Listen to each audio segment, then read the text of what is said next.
Tookiyoon Oloompiikiin wal dorgommiin fiiginsaa jechuudha.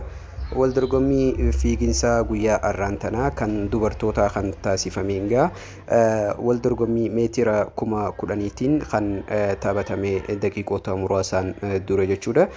Fiigicha irratti kan hundaa'an gaa biyya teenya Itoophiyaa bakka bu'uudhaan keessaafuu wal dorgommii kanarratti gaa atleetonni sadii hirmaachuu danda'aniiti jiran. Atleetota sadeen keessaa takka qofa gaa sadarkaa sadaffaatiin xumuruu kan dandeesse gaa sadarkaa sadaffaatiin tan xumurte gaa riikardii meetira 10,000 tan amman dura galmeessitee jirtu jechuudha. Lata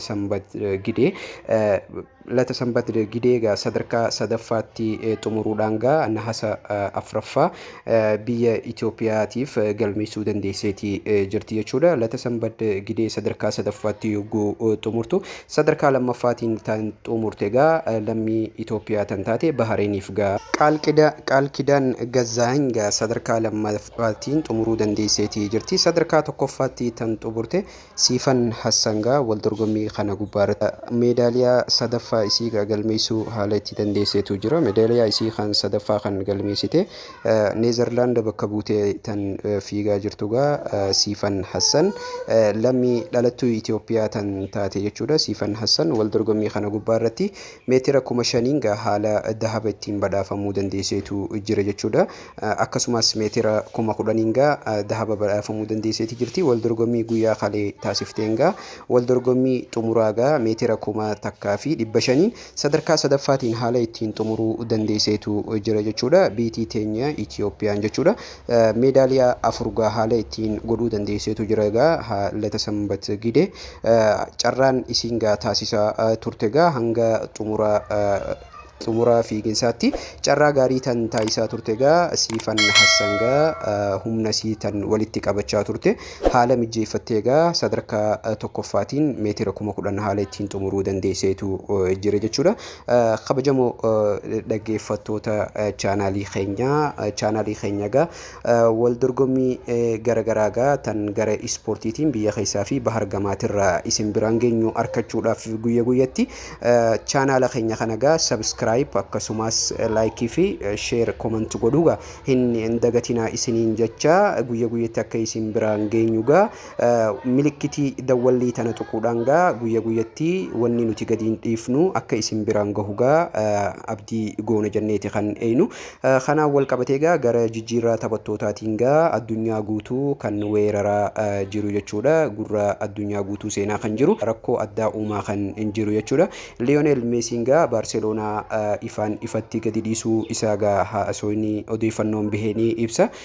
Lionel Messi gaa ida akkasumas waliigalteen gaa inni Joao Laporta pirezidaantii Barcelonaatii waliin taasisaa ture gaa ifatti gaa kontiraata isaa haaromsuudhaaf gaa damooza isaa kan torbaaniitillee haala itti gadiin buusuu dandeetu jira. Walakkaa damooza isaa dhiisuudhaan egaa fedhii Barcelonaa waliin qabu irratti hundaa'e kan waliigaltee isaa haaromsuu barbaadee jiru ida Barcelona irra jiruungaa kan bara kana liigaa biyya Ispeeniin ida guddaa hanga paawundii biliyoona 350 itti shalagamu Barcelona irra kan jiruungaa taphataa kanaaf kaffaltii san kafalaagaa ida kana bara kana ifirraa baasuu akka hin dandeenyegaa odeeffannoon jiru ni ibsa.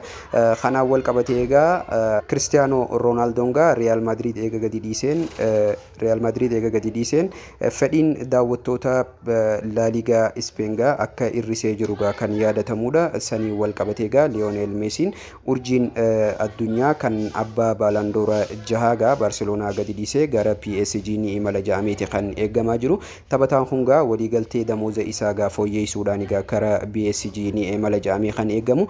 Taphataan lammii Biraazil Neymar jechuudha. Taphataan kun gaa Lionel Messiidhaaf lakkoofsa uffata isaa kan taphaa jechuudha. Lakkoofsa 10 gadiin dhiisaaf haala ittiin je'e taphataa kanaaf isa eegaa jirutu jira jechuudha. Taphataan kun Fabrizio Romano gaazexeessaa biyya Xaaliyaaniif ibsa isaa akka laatetti jechuudha.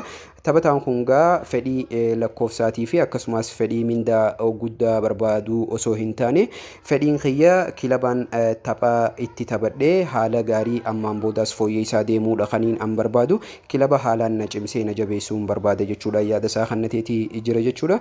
Leenjisaan Manchester City Pepe Guardiolaan gaa taphataa kana mallatteessuudhaaf akkamii jaanii gaa gaazexeessotni addunyaa tokko tokko gaafii isaan dhiyeessaniif gaa leenjisaan kun yaada inni laateen akkasumas yaada inni guyyaa kalee kannateen taphataa kana mallatteessuudhaaf gaa Jack Grealish isaan dura gaa mallatteessuu dandaheetii jira jechuudha. Taphataa Jack Grealish gaa ergaan mallatteessee lakkoofsa 10 kan Sergio Agueroon gadi dhiisee gara Barcelona irraa imalee uffata isaa gaa lakkoofsa 10 taphataa kanaaf kennuudhaaf murteesseetii jira. Ammaaf garuu Lionel Messi mallatteessuudhaaf gaa fedhii tiyya keessatti hin argamu jechuudhaan gaa leenjisaan Manchester City Pepe Guardiolaan leenjisaan Barcelona kan duraanii yaada isaa haala ittiin kannachuu dandaheetu jira jechuudha. Taphataa kana gaa waliigaltee mindaa isaatiin gaa mallatteessuudhaaf kilaboonni baay'een barbaadaatii jira. Laata taphataan kun gara Juventus dhufee gaa masaanuu isaa Cristiano Ronaldo waliin walitti maramee gaa tapha kan waliin taasisan isinitti ni fakkaata jechuu gaafii isinii dhiheesseetiin jira gaa hangama kootiin. Kanumaan wal qabatee gaa kilaboonni taphataa kana mallatteessuu barbaadan PSG'n sadarkaa tokkoffaa irratti kan argamudha. PSG'tti aanuudhaan gaa odeeffannoon bahaa jiru kilabni Ingiliis kan mindaa fi taphattoota baay'ee mallatteessaa jiru kilaboonni biyya Ingiliis Manchester United akkasumas Liverpoolii fi dhibbeentaan takka kan isaaniif kenname sadarkaa takka dhibbeentaa dhibbarraa harki takka kan isaaniif kenname Arsenaal taphataa kanas ni mallatteessan jaameetii kan eeggamugaa. Channel keenya kana gaa warreen haaree taatan subscribe like comment godhuu hin dagatina mallattoo dawwalii kanaas tuqxanii odeeffannoon keenya kan guyyaan gadi dhiifnu akka isin bira gahu gaa abdii goona.